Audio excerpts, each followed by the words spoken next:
Hey guys, it's K Journey, and this video is the second part of a two-part video. So if you have somehow jumped into this without watching the first part, please go into the description and click on the link for the first part. This is a Gamified Plot Your Novel series, and this is my first story in it, and I'm very excited about it. So why don't you go ahead and jump on over there. And if you're coming in from the last video, then this starts up right exactly as that one ended.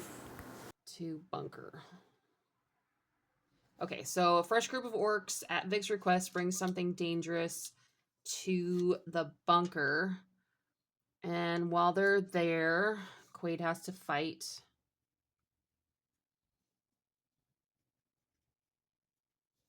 to stop orcs from raiding a surface village.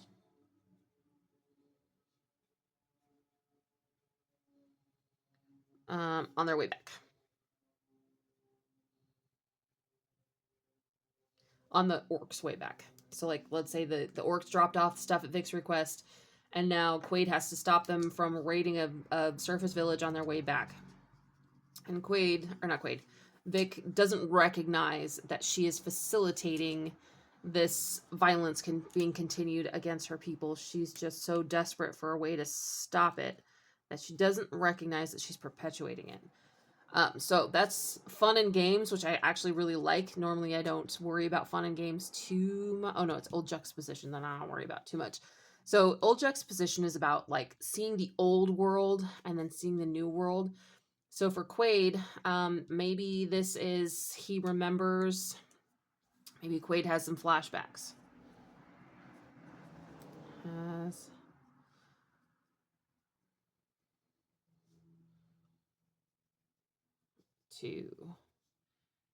Before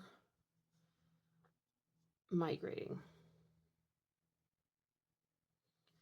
And he remembers what it was like being a human living in these villages, and he feels a deep, deep sort of empathy for them. Like, yes, I remember what this felt like. I remember being in this place. Like, I want to help you so bad. But on the other side, he needs to see some sort of violence from the humans against the people that he's come to love that have given him shelter. So,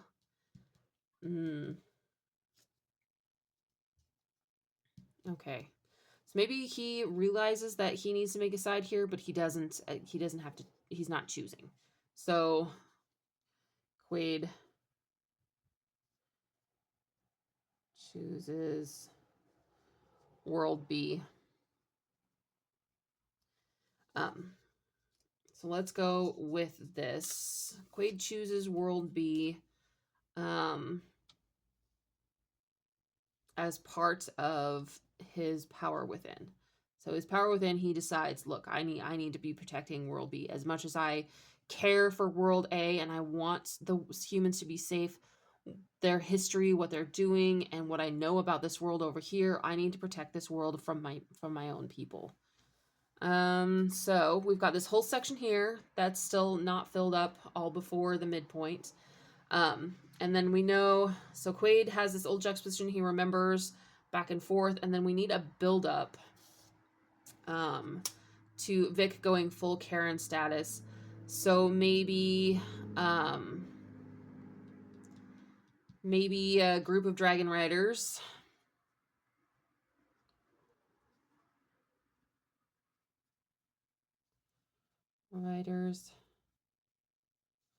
arrive to discuss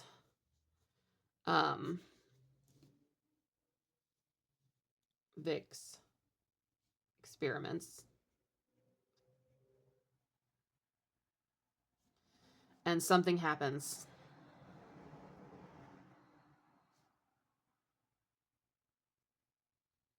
So maybe like the humans are so scared of the dragons that they try to maybe human attacks a dragon.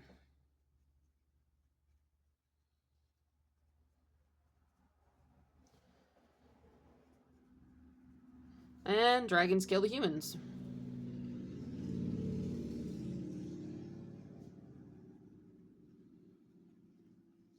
you know, because dragons are not going to hesitate to defend themselves. Like, that's, you know, they're dragons. They're going to defend themselves. Okay, so humans attack the dragons. Dragons defend themselves, which causes Vic to go full Karen. And she, let's say Vic,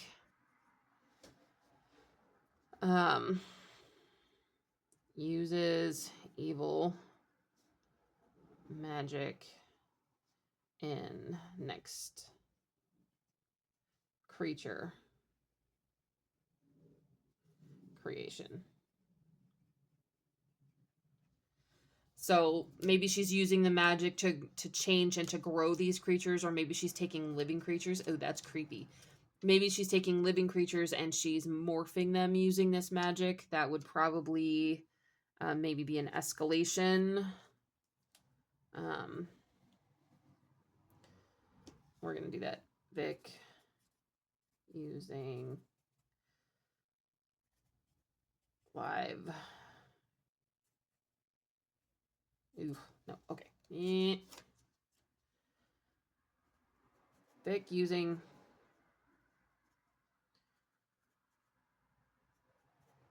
on fully grown animals, which would be horrific. Absolutely horrific. You've got this fully grown, potentially sentient. For me, as far as I'm concerned, all animals are sentient. Like, I don't agree with harming animals in any way. Like, yes, I am a meat eater, and I have to kind of reconcile that in my mind of the balance between those two things. I am thinking about cutting pig out of my diet because they are incredibly intelligent, and every time I eat pork, I feel monstrous. So I might be cutting pork out of my diet. No judgment to anybody who wants to do it. Like, we, you know, in nature, animals eat other animals. That's the way it works. We all have to survive. But, you know, I don't know.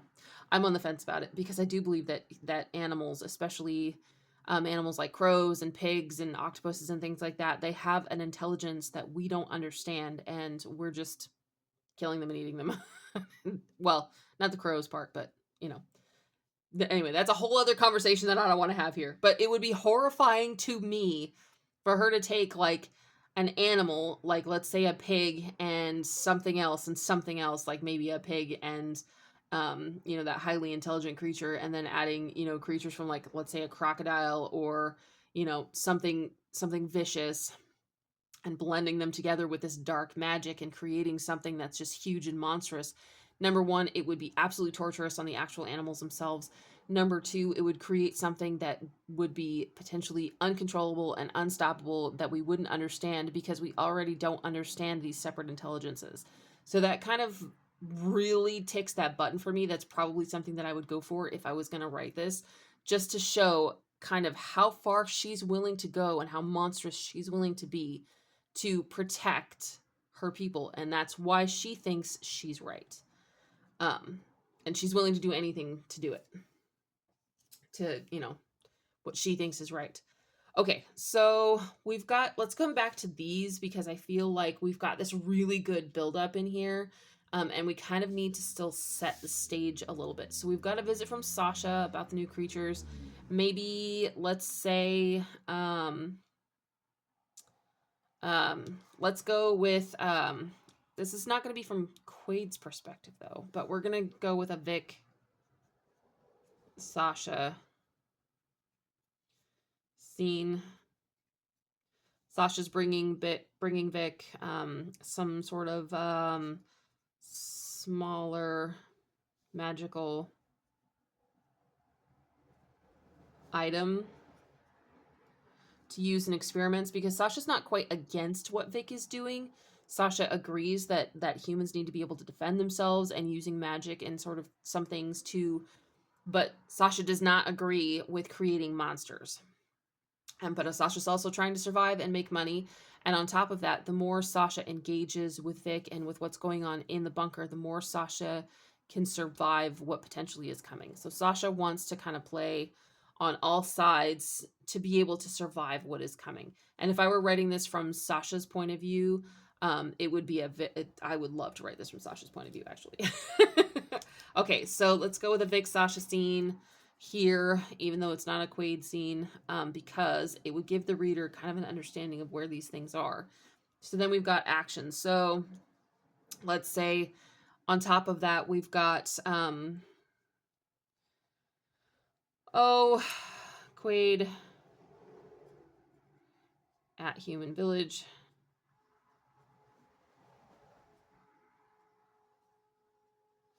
On the way, really sees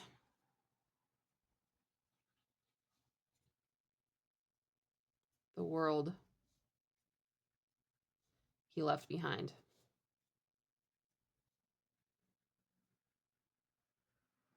And all of the pain and the suffering and the anger and the rage and the xenophobia and the desperate hope.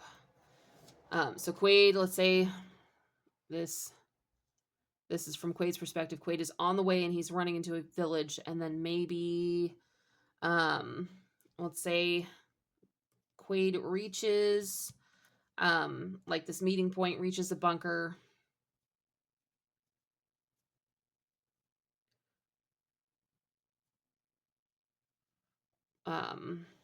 Above ground building where meetings happen. Because you can believe that the bunker is not going to be letting any of these, dwarves or elves or anything into their area. So they reach the bunker, and what happens at the bunker? Lots of tension. Let's see if I can write this sideways. Tension. And maybe, let me see. I don't know what to do there. But then a beast gets out, so, and kills some orcs. So maybe, so here, let's say, orcs seen coming to attack, meeting. We don't know why the orcs would be attacking this meeting. I would have to figure that out as I was writing it. And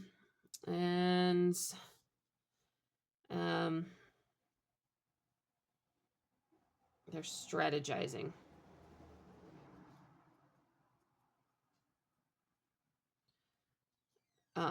Vic impatient.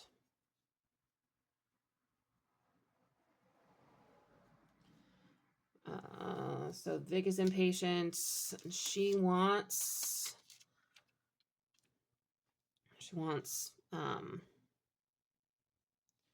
dragons to go kill orcs. And they refuse until attacked. So then she decides to kind of lower her security a little bit, and let a monster out. And it kills some of the orcs, but it also potentially maybe kills some people or something. It's very dangerous. Maybe they have to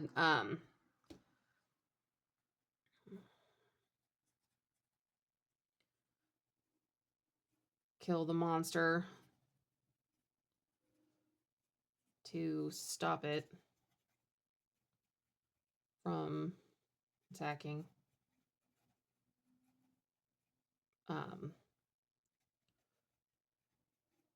the village on the surface. So instead of the dragons killing the orcs, the dragons have to kill this monster and stop it from attacking the village. And then, they have their kind of meeting, and, they say, hey, you need to pause what you're doing. We need to look for a better solution. You can't control these monsters. So then all of this happens. I really, really like this. I'm happy with this. Now let's say, okay, so Vic uses magic to create in the next creation and create something really, really, really not great. Um, and she uses some very dark magic. So let's say the consequence, um, dragons feel dark magic. Um, Vic hides the creation.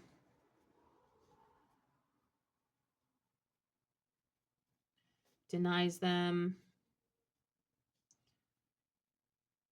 access to lab. So she's like, nope, you need to stay out of my lab. You are not welcome. You know, if you want to dig down into the dirt and try to find my lab, you knock yourself out, but I'm not letting you in the door. Um and maybe she's even created it somewhere else in the bunker, somewhere deeper in the bunker where nobody knows where it is, so even her own leaders can't find it, and they're like, well, what do we do? Like, we don't know what magic she did. We don't know what this magic is for. Like, if you want to find, you know, this dark magic, I'm not going to let you search our entire bunker. Like, there's no way. Okay, so tensions build to a conflict. So meeting gets nowhere.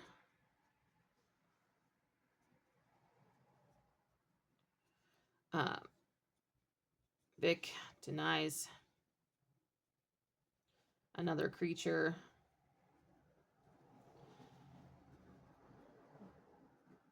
Monster made. She's lying. Um so yeah. Dragons leave. Including Quaid and Raven with them. So,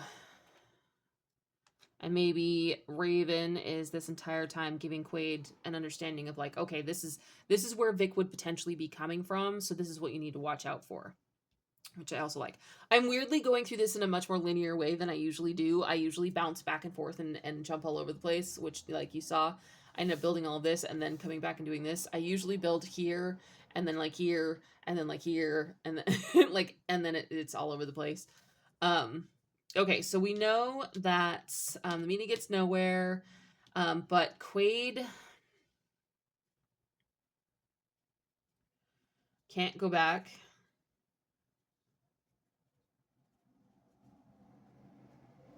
To training. He feels like he needs to stay and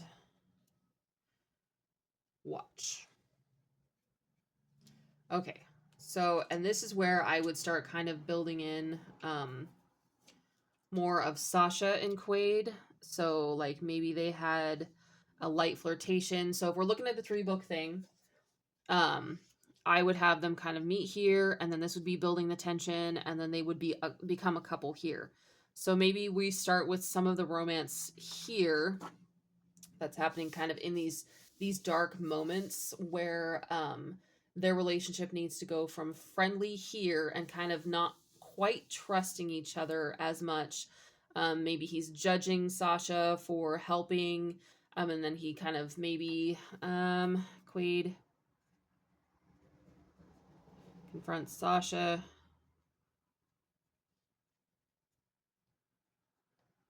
about dark magic.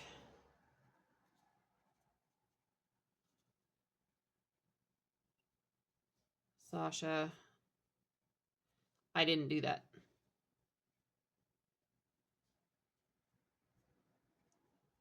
So let's say that's happening. So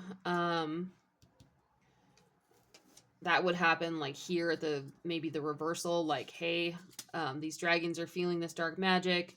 Quaid confronts Sasha. Do you fit in there? We're gonna slide you in right there. Okay, so Quaid confronts Sasha, and then maybe Quaid can't go back. So let's say Quaid and Sasha and Raven at a border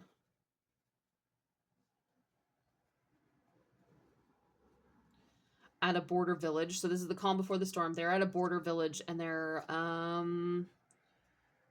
what do we do next?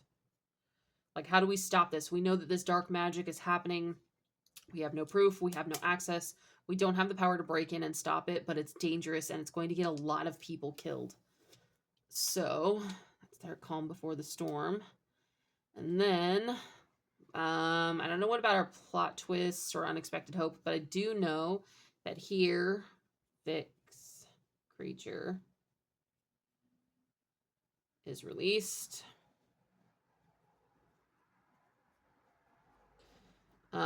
And aimed at the border. And it's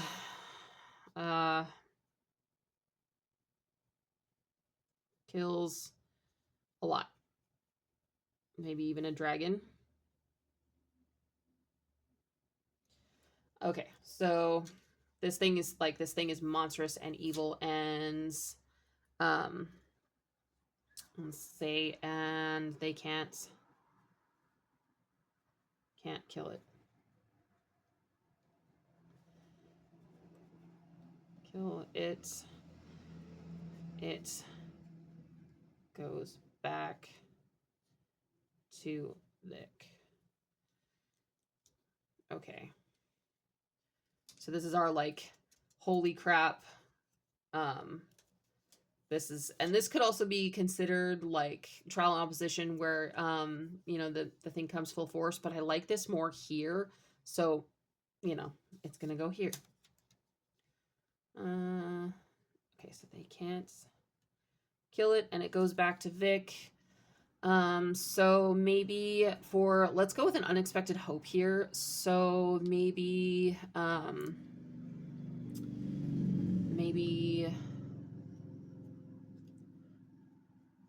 elf human wedding in town,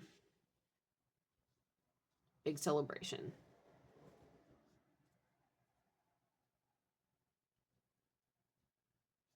So we've got and this kind of intermingling, interbreeding thing maybe is what prompts Vic to lose her goddamn mind.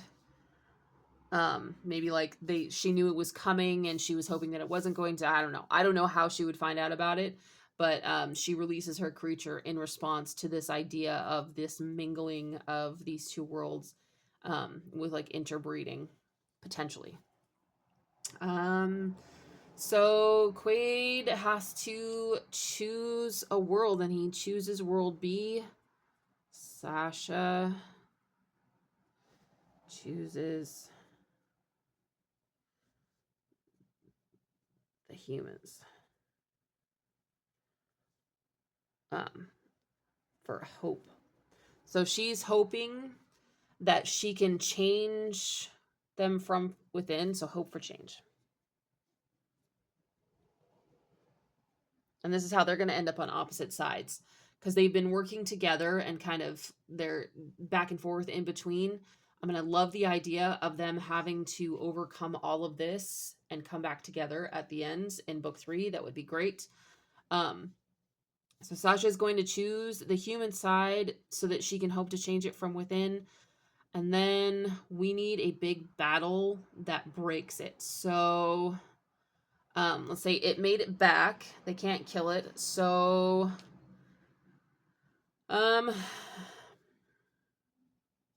Vic makes more. Maybe 3 more. And then while Vic makes 3 more, the border town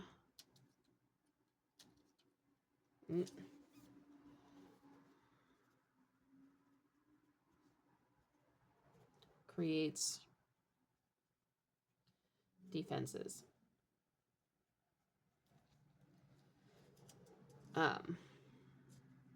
which Sasha helps with. Like Sasha, Quaid, Raven help. So Sasha knows that if it comes to it, and Sasha and Quaid both know that if it comes to it, which side they're going to be on. But for now, they're battling next to each other. Maybe this should be, instead of Power Within, this should be part of this climax. I like that idea better. So Sasha chooses to go back to the human world or stay in the human world. And he chooses to go on the other side of the wall. So big battle.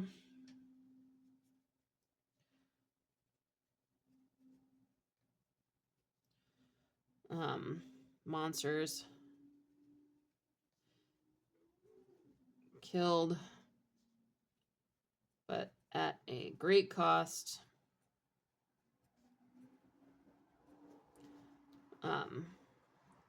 Village destroyed, and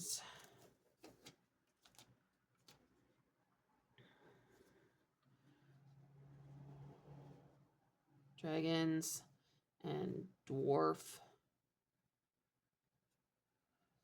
elf armies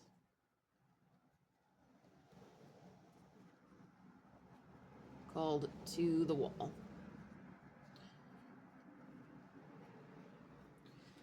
Okay.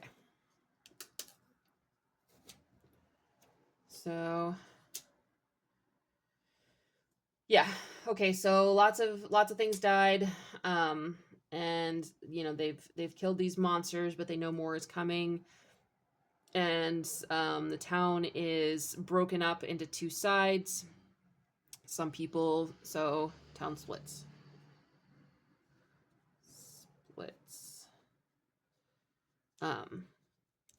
And those who want to stay with, those who want to, you know, continue to work with World B need to be in World B, basically.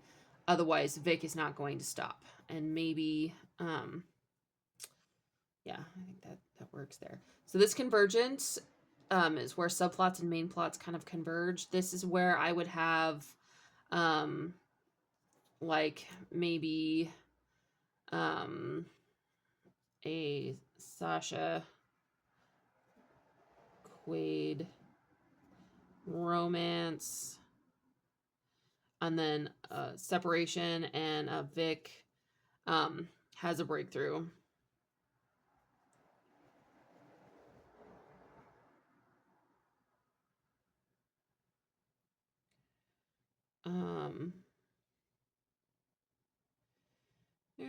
And releases them to fight. So there we go. So while Sasha and Quaid are having a romance, Vic has a breakthrough and releases these monsters to go attack the wall and the village at the wall. So there we go. There is our plot line. It is definitely more than 27 scenes. Now, if I were actually writing this story, I would take a completely different color, and I would be, you know, throwing in different scenes from different perspectives and kind of blending it all together and bouncing from timeline to timeline. But yeah, there we go. There's our first story. So I am going to take all of these note cards, all of the things that we learned about this, all of, you know, everything that we built, and I am going to move this all into, get those to stay there. I'm going to move it all into here, and then, yeah, the next time that we build a story, we'll be able to look back and go, hey, look, there's that previous story. Okay, anyway, I'm a little loopy. This has been a lot. Thank you guys for watching, and please like and subscribe. I will be back I'll be back next Wednesday. And if you guys are interested in this, I will be creating a playlist, and I will be doing another round of this with 4 videos instead of 3 next quarter. I'm thinking probably in August, but I'll plan it then. So anyway, thank you guys so much for watching, and I will be back on Wednesday.